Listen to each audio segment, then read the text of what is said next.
आगे चलेंगे।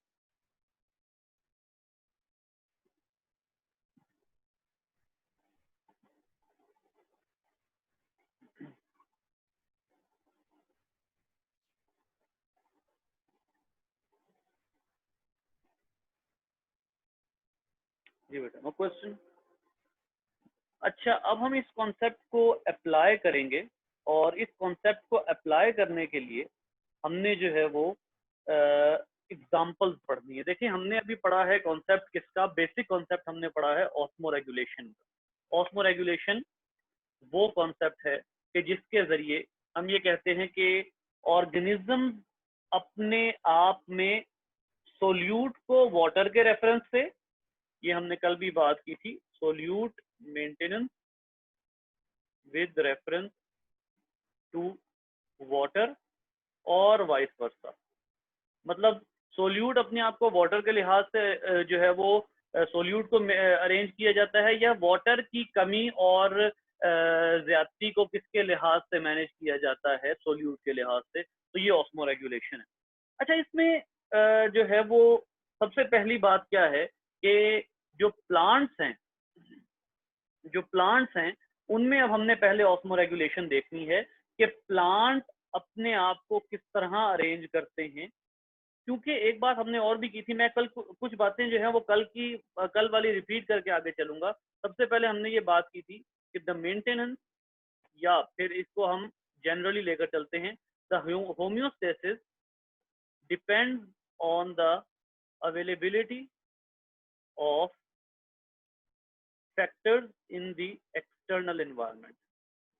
अगर एक्सटर्नल एनवायरनमेंट में वाटर कम होता है, फॉर एग्जांपल अगर मैं ऑस्मो रेगुलेशन की बात करता हूं, तो अगर एक्सटर्नल एनवायरनमेंट में वाटर कम है तो इसका क्या मतलब है। प्लांट्स की बात कर रहे हैं बच्चे, सवाल गौर से सुनिएगा। अगर एक्सटर्नल एनवायरनमेंट में वाटर कम है तो प्लांट को क्या करना पड़ेगा कि वाटर जाया ना हो।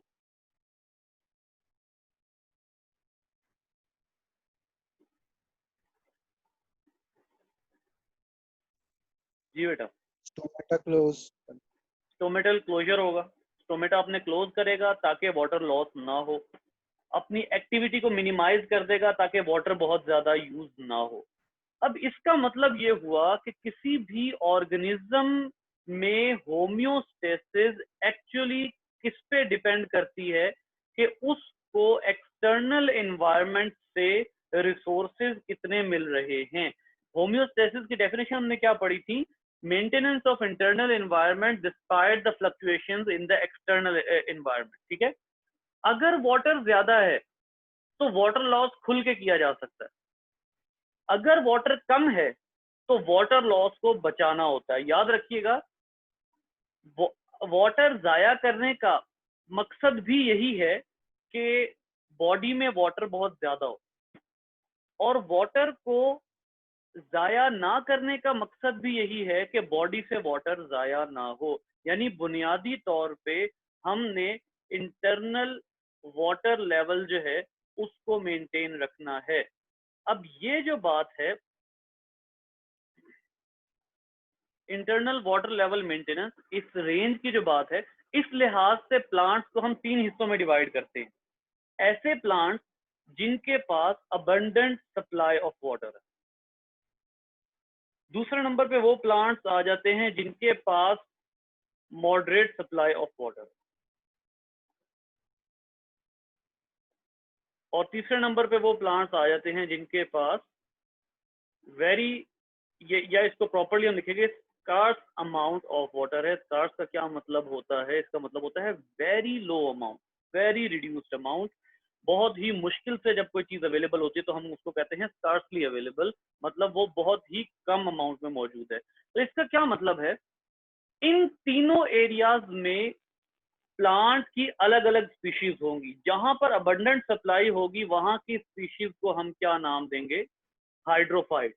जहां पर मॉडरेट सप्लाई होगी उनको हम नाम देंगे मीजोफाइट्स, और जहां बहुत कम अमाउंट होगी उसको हम देंगे नाम जीरोफाइट्स का। याद रखिएगा कि प्लांट या एनिमल जैसे जैसे वाटर सप्लाई बढ़ती है या रिड्यूस होती है, दोनों केसेस में, मैं रिपीट कर रहा हूं, वाटर सप्लाई बढ़ती है या रिड्यूस होती है, दोनों केसेस में ऑर्गेनिज्म चेंज होते चले जाते हैं। खासतौर पे प्लांट्स तो बहुत इजीली ऐसे जो है वो हमें देखने को मिलते हैं। फॉर एग्जांपल, आप रावलपिंडी या इससे ऊपर के एरिया में जाते हैं तो आपको खास किस्म के प्लांट्स मिलते हैं जो पाइनस प्लांट है, जिनको पाइनस कहा जाता है, पाइन ट्रीज कहा जाता है। ये वो पाइनस प्लांट्स हैं कि जो सर्दी गर्मी दोनों में सरवाइव कर लेते हैं। उससे नीचे आते जाएं तो प्लांट्स की स्पीशीज चेंज होती जाती हैं according to temperature and water availability. और उसके बाद आप डेजर्ट की तरफ चले जाएं तो प्लांट की स्पीशीज और चेंज होती चली जाती हैं, क्योंकि एक्सटर्नल एनवायरनमेंट में वाटर की अवेलेबिलिटी कम हो रही है। तो याद रखिएगा कि जो organism, an organism having the tolerance of it tolerance against the fluctuations of environment will survive। अगर किसी ऑर्गेनिज्म के पास फ्लक्चुएशन के अगेंस्ट टॉलरेंस मौजूद है, वही सरवाइव करेगा, दूसरा ऑर्गेनिज्म सरवाइव नहीं करेगा। और इस टॉलरेंस का दूसरा नाम क्या है? इस टॉलरेंस का ही दूसरा नाम होम्योस्टेसिस है। चाहे वो टेम्परेचर को टॉलरेट कर रहे हो, चाहे वो वाटर को टॉलरेट कर रहे हो, इस टॉलरेंस का ही दूसरा नाम होम्योस्टेसिस है। तो अब आप देख लीजिए, जैसे जैसे वाटर अवेलेबिलिटी के हिसाब से एनवायरनमेंट चेंज होता जाएगा, स्पीशीज चेंज होती जाएंगी। अबंडेंट सप्लाई ऑफ वाटर में हाइड्रोफाइट्स होगा, मॉडरेट में मीजोफाइट और फिर जीरोफाइट।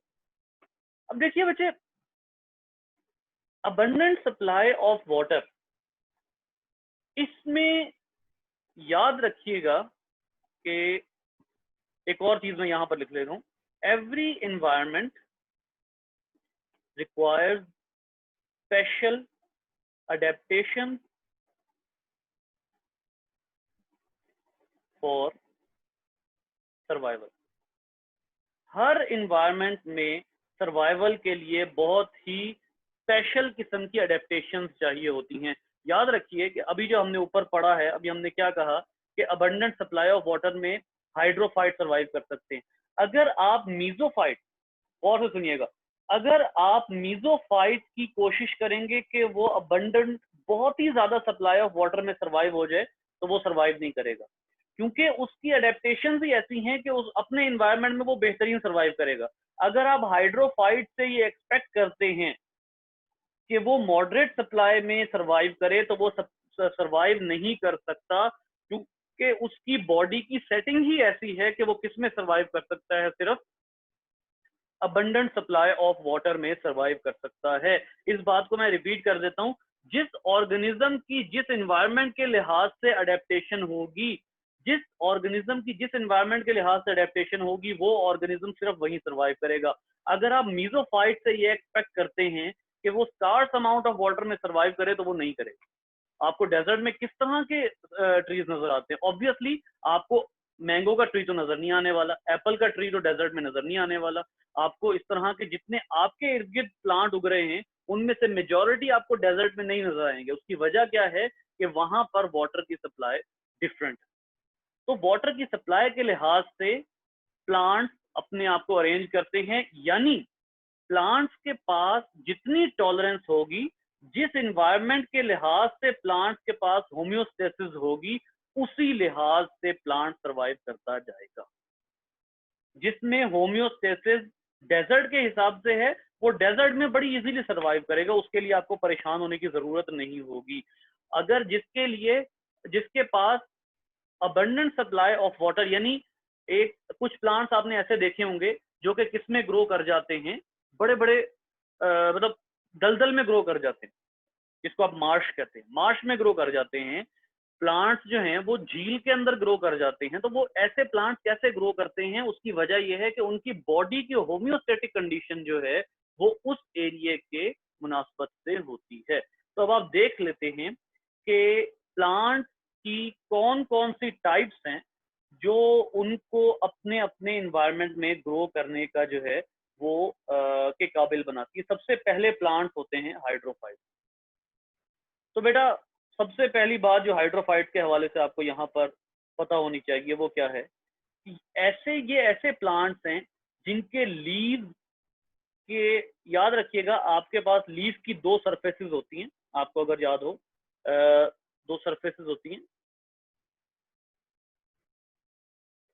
एक को आप कहते हैं अपर एपिडर्मिस और दूसरे को आप कहते हैं लोअर एपिडर्मिस, ठीक है। अब और आपको ये भी पता है कि जो मीजोफाइट हैं उनमें स्टोमेटा किस पे होते हैं, अपर एपिडर्मिस पे होते हैं या लोअर एपिडर्मिस पे होते हैं। हमारे यहाँ पे फॉर एग्जांपल यहाँ इर्द गिर्द के प्लांट की मैं बात करता हूँ, तो इनमें स्टोमेटा देखने के लिए आपको अपर एपिडर्मिस को माइक्रोस्कोप से देखना पड़ेगा या लोअर को?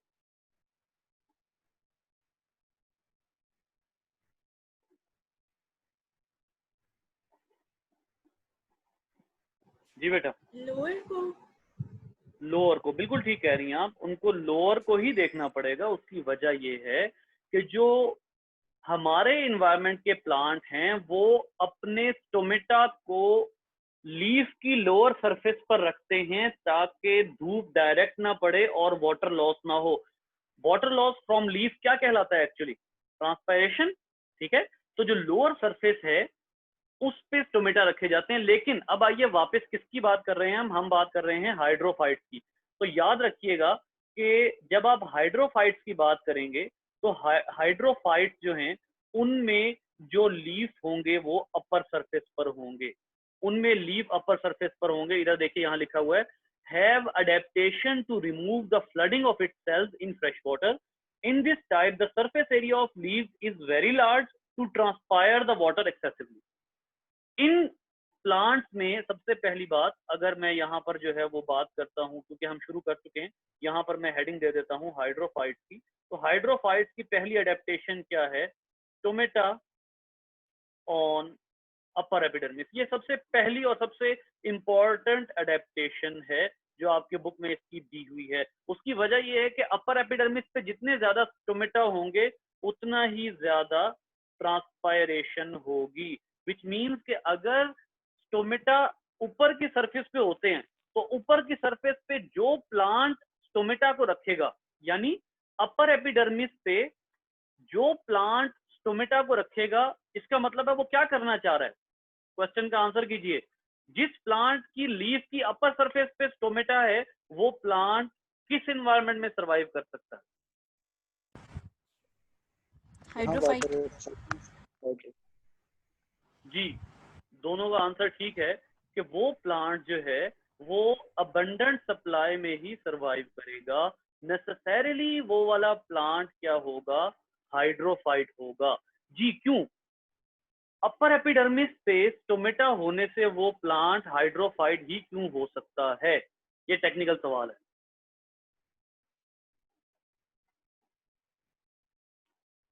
सर वाटर लॉस ज्यादा लूज करने के लिए उसके अपर एपिडर्मिस में होगा अच्छा, तो टोमेटो। वाटर लॉस ज्यादा करने से,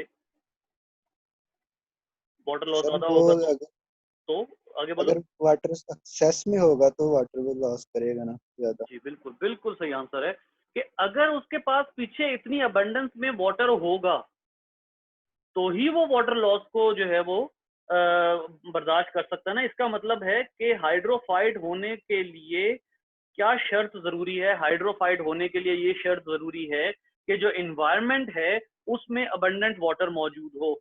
यानी टोमेटा को अपर सरफेस पर रखने के लिए जो शर्त पीछे है वो है कि वाटर अवेलेबल बहुत ज्यादा हो ताकि आराम से टोमेटा के जरिए वाटर को ट्रांसपायर किया जा सके। तो ये इनकी एक ही अडेप्टेशन है। और हम इसी, हाँ, एक दूसरी अडेप्टेशन जो इन्होंने रखी है वो क्या है? वो है लार्ज सरफेस एरिया। जी बच्चे, क्या फायदा होगा लार्ज सरफेस एरिया का?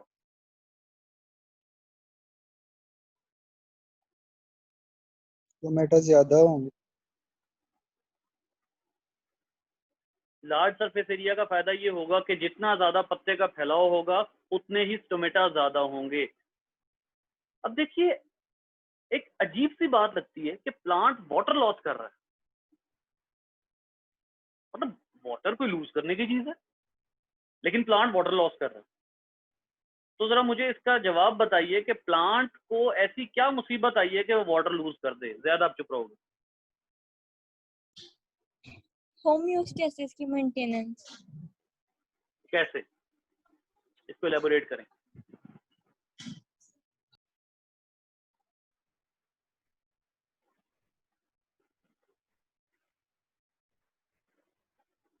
होम्योस्टेसिस को कैसे मेंटेन करना होगा पानी ज़ाया करके। सर जितना वाटर रिक्वायर्ड है उतना ही प्लांट के पास होगा और जो एक्सेस में है वो रिमूव कर देगा। बिल्कुल ठीक बात है। एक्चुअली प्लांट अपने सॉल्यूशन को डाइल्यूट नहीं होने देगा, और डाइल्यूट ना होने देने का जो है वो एक ही हल है कि एक्स्ट्रा वाटर को रिमूव कर दिया जाए। तो ऐसे प्लांट, इसका मतलब ये है कि अगर आप मीजोफाइट को पानी में ग्रो करने की कोशिश करेंगे तो वो सिर्फ इसलिए नहीं ग्रो करेगा क्योंकि उसके पास इतना ज्यादा वाटर आ सकता है, और उसकी मीजोफाइट का आपको पता है कि ट्रांसपायरेशन कम होती है एज कंपेयर टू हाइड्रोफाइट। ये भी जो है इस सेंटेंस को लिखकर समझते हैं कि mesophyte have less transpiration rate than hydrophyte. तो अब इसका मतलब क्या हुआ, देन हाइड्रोफाइट, इसका मतलब क्या हुआ कि अगर मीजोफाइट का ट्रांसपायरेशन रेट कम है तो इसका डेफिनेट मतलब ये है कि इसमें अगर इसको आप पानी में ग्रो करने की कोशिश करेंगे तो the excess water will cause flooding of ECF. ECF में वाटर ज्यादा हो जाएगा जिसकी वजह से डाइल्यूशन हो जाएगी। तो आपका आंसर बिल्कुल ठीक है बेटा कि होम्योस्टेसिस किस तरह मेंटेन होगी कि एक्सेस वाटर को बॉडी से रिमूव किया जाएगा ताकि सॉल्यूशन जो है वो डाइल्यूट ना हो सके। तो अब जरा देख लीजिए, आपको यहाँ पर नजर आ रहे हैं, मैं सिर्फ एक दो पिक्चर्स आपको खोल के दिखा देता हूँ। इसके लीफ का साइज देख, आपको अक्सर औकात कार्टून्स में या मूवीज में इस तरह के लीव्स देखने को मिल जाएंगे। बड़े बड़े लीव्स जो हैं वो पानी के ऊपर बिछे हुए हैं, जस्ट लाइक कि किसी जो है वो बादशाह के लिए तख्त बिछाया गया है, किसी क्वीन के लिए जो है वो बड़ी प्यारी सी जो है वो शिप तैयार की गई है, वो ये सारे जो हैं वो लीव्स हैं, ये देख लें। अब अच्छा, उसके बाद ये इनमें फ्लावर भी हैं, मतलब ये रिप्रोडक्शन के लिए फ्लावर को भी यूज कर रहे हैं, बट इनका लीफ का लेमिना इसका तो बहुत ही बड़ा है। तो यूं लग रहा है जैसे आर्टिफिशियल प्लास्टिक का कोई पत्ता जो है वो बनाकर रखा गया। ये तो इस तरह के जो लीव्स हैं इनके, और देख लेते हैं, ये देखें, ये भी मौजूद है। तो ये चंद एक अडेप्टेशंस हैं जो कि अपने एक्सेसिव वाटर की सप्लाई की सूरत में, ये बहुत ही खूबसूरत चीज है। ये एक्सेसिव वाटर की सप्लाई की सूरत में ये काम बर्दाश्त किया जा सकता है कि पत्ता बड़ा सारा रखा जाए और उसमें स्टोमेटा उतने ही ज्यादा हों, और हो कहाँ, अपर एपिडर्मिस में। आगे चलते जल्दी से जी, हमारा जो मीजोफाइट्स हैं इनकी बात कर लेते हैं। आप लोगों को आवाज क्लियर है ना, कोई प्रॉब्लम तो नहीं आएगा?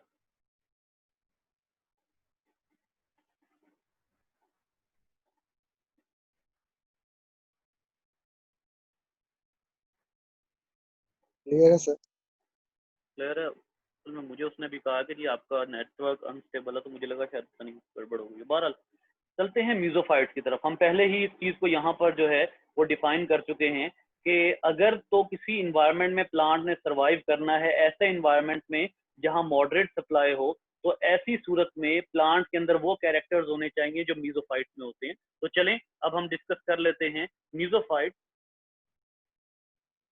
के जो हैं वो क्या कैरेक्टर्स होने चाहिए। नंबर 1, शॉर्ट लीव, या फिर इसको मैं कहता हूँ शॉर्ट सरफेस एरिया। ठीक है, शॉर्ट सरफेस एरिया कह लेते हैं। नंबर 2 पे हम इसको कहते हैं कि क्यूटिकल लेयर। ये चीज आपको हाइड्रोफाइट में नहीं मिल रही, और ये क्यूटिकल लेयर कहाँ होती है? ये क्यूटिकल लेयर होती है upper epidermis plus lower epidermis, दोनों में जो है वो ये आपको मिल सकती है। बट जो आपको ज्यादा ये मिलेगी ये अपर एपिडर्मिस में मिलेगी। एक्चुअली ये अपर पे ही होती है, मतलब अगर आप, मैं अगला वाला हिस्सा इसका मिटा भी देता हूँ, तो ये एक्चुअली अपर लेयर पर ही होती है जो क्यूटिकल की लेयर होती है। ठीक है, उसके बाद देख लीजिए तीसरी और इंपॉर्टेंट बात, stomata on lower epidermis. Stomata lower epidermis पे होते हैं ट्रांसपायरेशन को अवॉइड करने के लिए। ठीक है, यहाँ पर हम देख लेते हैं हमारी बुक में जो है, insufficient supply of water, stomata are kept open to promote loss of excessive water, however in restricted supply stomata close. Stomatal closure जो है वो इसमें एक और चीज आ जाती है, स्टोमेटल क्लोजर। अच्छा, ये जो मैंने ऊपर जितनी भी लिखी है ये आपकी बुक में नहीं लिखी हुई है अडेप्टेशन, ये चारों अडेप्टेशन आप एक्स्ट्रा मटेरियल के तौर पर लिख सकते हैं, ये जो ऊपर के 3, ठीक है। तो स्टोमेटल क्लोजर इनका जो ये है, ये एक बहुत बड़ा बिहेवियर है इनका, जो कि ये करते ही रहते हैं, और आपको पता है कि खास टेम्परेचर पे जाके या वाटर की कम सप्लाई में जाके ये अपने स्टोमेटा को क्लोज कर देते हैं, ठीक है। तो अब देख लेते हैं यहाँ पर इनकी जो एग्जांपल्स हैं वो भी देख लेते हैं मीजोफाइट्स की। ये आपके सामने मीजोफाइट्स है, ये तो इन्होंने वो शो किए हुए हैं, हाइड्रोफाइट्स भी शो किए हुए हैं बीच में, ये देख लें। आपको यहाँ पर ये लीव्स अवेलेबल हैं, और ये सारे के सारे लीव्स जो हैं इनके ऊपर क्यूटिकल भी मौजूद होगी और उनके स्टोमेटा भी लोअर सरफेस पर होंगे। कोई वाजे नजर आ जाए, ये देखें प्लांट वाटर बैलेंस के हिसाब से। अब देखें ये लीफ की अपर सरफेस है, ये चमकदार सी है, खुरदरी है थोड़ी सी लेकिन चमकदार सी है। उसकी वजह क्या है कि इसके ऊपर क्यूटिकल लेयर है। इसको आप नीचे से देखेंगे तो इसकी जो है वो क्यूटिकल लेयर इसके ऊपर नहीं होगी। और देख लेते हैं यहाँ पर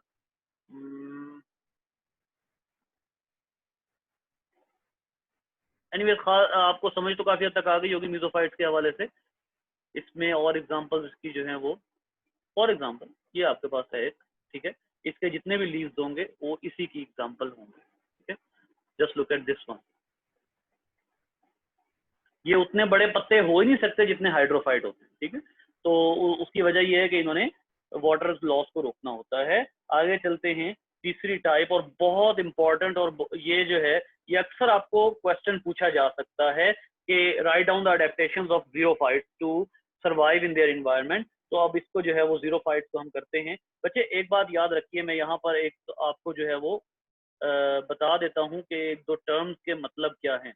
यहाँ देखिएगा, hydro means water and phyta it means plant. Hydrophytes मतलब वाटर प्लांट, यानी ऐसे प्लांट जो कि अबंडेंट सप्लाई में सरवाइव करते हैं। मीजो का मतलब होता है मॉडरेट, और जो जीरो होता है इसका मतलब होता है ड्राई, ठीक है। तो यहां से आप देख सकते हैं फाइटा का मतलब आपको पता चल चुका है। तो यहां से आप देख सकते हैं कि हाइड्रोफाइट, मीजोफाइट और जीरोफाइट, इनका वर्ड के मीनिंग क्या है। अब आप देख लीजिए, सबसे पहली बात, इनके वेरी स्मॉल लीव, पहली अडेप्टेशन सारे लिख लेते हैं। नंबर 2, शेड देयर लीव इन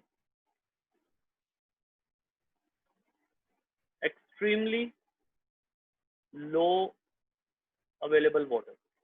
ये लीव्स को शेड कर देते हैं। जी बच्चे, कोई आंसर करेगा कि लीव्स को शेड करने से क्या फायदा होगा?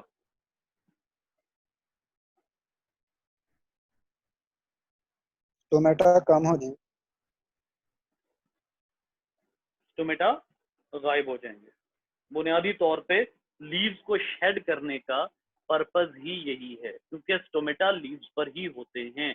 तो जब तक कोई बारिश वगैरह अवेलेबल होगी, कुछ पानी अवेलेबल होगा, तब तक तो ठीक है, वरना टोमेटा को रिमूव कर दिया जाएगा, खत्म कर दिया जाएगा, और ऐसी सूरत में ट्रांसपायरेशन नहीं होगी।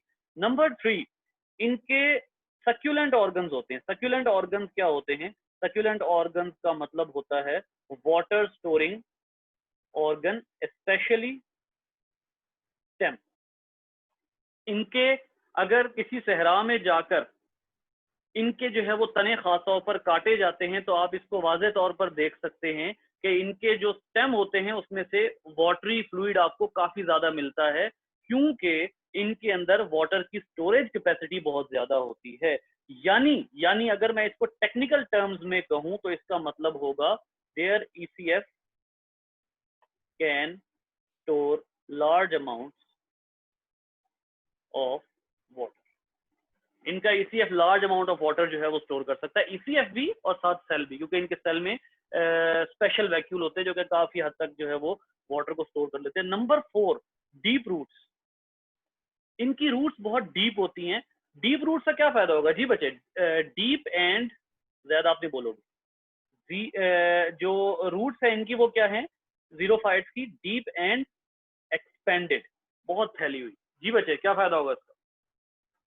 ताकि वाटर एब्जॉर्प्शन ज्यादा हो सके। जहां जहां वाटर अवेलेबल होगा वहां एब्जॉर्प्शन होगा। ये है असल बात इसमें कि जहां पर भी वाटर की अवेलेबिलिटी होगी, चाहे वो डीप इनसाइड द सॉइल हो, चाहे वो साइड पर अवेलेबल हो, वो कहीं ना कहीं से वाटर को हासिल करने की कोशिश करेगा। तो ये एक इसका जो है वो बड़ा इंपॉर्टेंट फीचर होगा, ठीक है। उसके बाद एक और चीज है संकन स्टोमेटा। संकन स्टोमेटा क्या होते हैं? संकन स्टोमेटा को आप, अगर मैं थोड़ा सा यहाँ पर आपको इसको जो है वो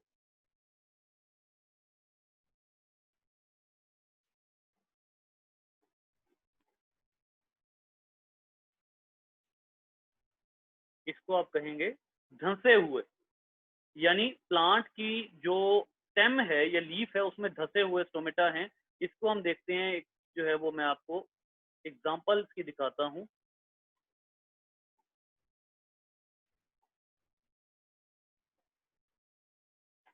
इसके जो है वो देख लेते हैं संकन स्टोमेटा की एग्जांपल। ये देखिएगा, इस क्रॉस सेक्शन को देखें, इसमें स्टोमेटा ये सरफेस गुजर रही है, ये जो एरिया है ये खासा धंसा हुआ है और यहाँ तक इसके जो एपिडर्मल सेल्स हैं वो यहाँ पर मौजूद हैं। ये देखिए एपिडर्मिस, क्यूटिकल, क्यूटिकल और एपिडर्मिस से नीचे तक जो है वो यहाँ सरफेस अवेलेबल है। इसका क्या मतलब है कि वाटर लॉस अगर होने लगेगा तो हो सकता है यही एपिडर्मिस वाले सेल वाटर को कैप्चर कर लें, वाटर को पकड़ लें, वाटर को लूज ना होने दें। ये एक और इन्होंने यहाँ पर दी हुई है, ये देखिए, ये जो है ये भी सब स्टोमेटल कैविटी इसमें बनी होती है। ये जो है वो वाटर लॉस को बचाने के लिए एक और चीज यहाँ, ये देखिए, ये सबसे अच्छी एग्जांपल है। आउटर चेंबर, ये क्यूटिकल सेल्स आ रहे हैं, इनर चेंबर, अब ये गार्ड सेल्स हैं, ये वाले गार्ड सेल्स है। यहाँ से वाटर आएगा तो ये वाले एरिया में वाटर जो है वो एब्जॉर्ब हो जाएगा। लेकिन जब वाटर बाहर जाने की कोशिश करेगा, तो जब वाटर ने बाहर जाने की कोशिश करनी है तो इर्द गिर्द के सेल जो हैं, इर्द गिर्द का ये तमाम एरिया, ये वाटर को स्टोर कर लेगा, वाटर को बाहर नहीं जाने देगा। तो ये भी इनकी जो है वो एक कैपेसिटी होती है, ये भी इनका एक फीचर होता है जो कि अवेलेबल होता है जी। इसके बाद चलते हैं,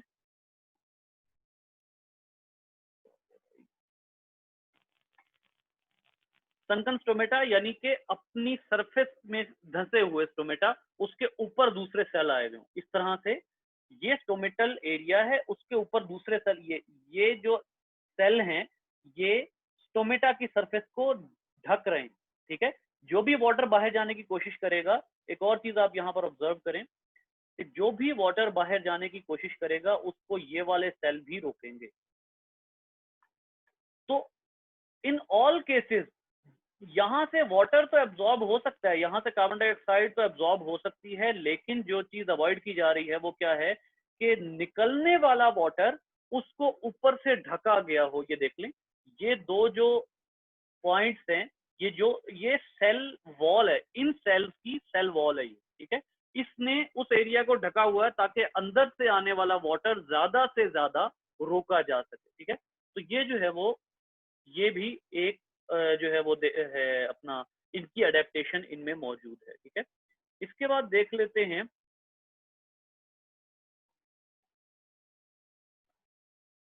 जी, इसके बाद देख लेते हैं नेक्स्ट पॉइंट। यहाँ पर हम देखते हैं इन्होंने मजीद क्या दिया हुआ है, क्यूटिकल थिक। जी, ये एक आखिरी पॉइंट रह गया था जो कि मैं लिखना भूल गया, वो था थिक क्यूटिकल। और थिक क्यूटिकल का फिर वही फायदा है, ट्रांसपायरेशन नहीं होगी। तो अब हम जल्दी से जो है वो चलते हैं, बाकी सारी चीजें जो हैं वो तो हमने देख ली हैं। इसको जल्दी से आगे इसकी जो है वो एग्जाम्पल की तरफ चलते हैं। ये देखिए, ये आपके पास,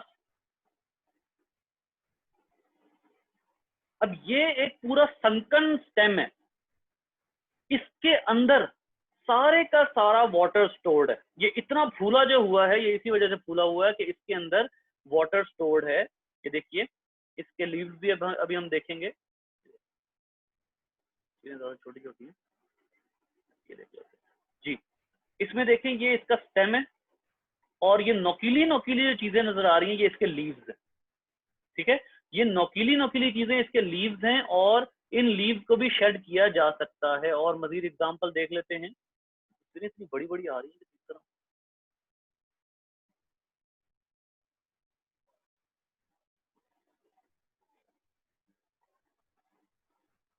ये देखिए यहाँ पर आपको अच्छा खासा थिक जो है वो ऑर्गन्स नजर आ रहे हैं। ये चाहे लीव्स हो चाहे स्टेम हो, लेकिन इनका जो फीचर है वो ये है कि ये खासे थिक है, इसकी वजह से इनमें वाटर लॉस नहीं होगा और ये बच जाएंगे। ये देखें अपने रिप्रोडक्टिव सीजन में ये काम भी करते हैं, यानी सजावटें भी कर रहे होते हैं, अपने अपने तई बड़ा काम करते हैं। ये सजावटें वगैरह भी चलती रहती हैं, लेकिन ये है कि अगर नहीं, ये देखें ये एक ऐसी स्पीशीज है जिसका ये पूरा पत्ता है, ये अपने पत्ते को शेड कर सकता है और ये इसके ऊपर जो है वो डिफरेंट किस्म के और फ्लावर लाइक जो है वो अपीयरेंसेस भी हैं, तो ये भी काम चलता है। तो लेकिन यहाँ पर ओवरऑल फिर ये डिफरेंट किस्म के नोकीले स्ट्रक्चर भी आपको नजर आ रहे हैं। बहुत से ऐसे, जैसे ये प्लांट है ना, इसके ये नोकीले पत्ते हैं, ये वाले पत्ते जो हैं ये नोकीले हैं, ये अपने पत्तों को बिल्कुल बारीक कर देते हैं ताकि स्टोमेटा और भी कम हो जाए और वाटर लॉस ना हो सके, तो ये इतने बारीक पत्ते भी निकालते हैं। ओवरऑल ये सारा जो आपको नजर आ रहा है इसमें ये है कि ये मैक्सिमम कोशिश करते हैं। अब ये देखें, ये गालबन थोड़ा सा टॉलरेट करने वाला प्लांट होगा, इस वजह से इसका लीफ भी प्रॉपर बना हुआ है, और लेकिन ये भी अपने लीव्स को शेड कर देगा हार्श एनवायरनमेंट में। तो ये होम्योस्टैटिक अवेलेबिलिटी जो है वो इसमें होती है। होम्योस्टैटिक मेंटेनेंस इसमें कैसे होती है, ये चंद एक अडेप्टेशंस है। तो मैंने आपको पहले भी बताया था, होम्योस्टेसिस मेंटेन होगी अकॉर्डिंग टू द एनवायरनमेंट, जैसा एनवायरनमेंट होगा वैसी ही होम्योस्टेसिस ने मेंटेन होना है। हमारा भी टाइम खत्म हो गया है और मेरा ख्याल है हाँ कॉल का भी टाइम खत्म हो रहा है। तो बच्चे आप लोग क्वेश्चंस वगैरह आप लोग याद करने, ये कौन है वाबे मीडिया, बच्चे अपना नेम रख के आया करें, अटेंडेंस भी लगानी होती है। बीच में कोई लीव तो नहीं करके गया?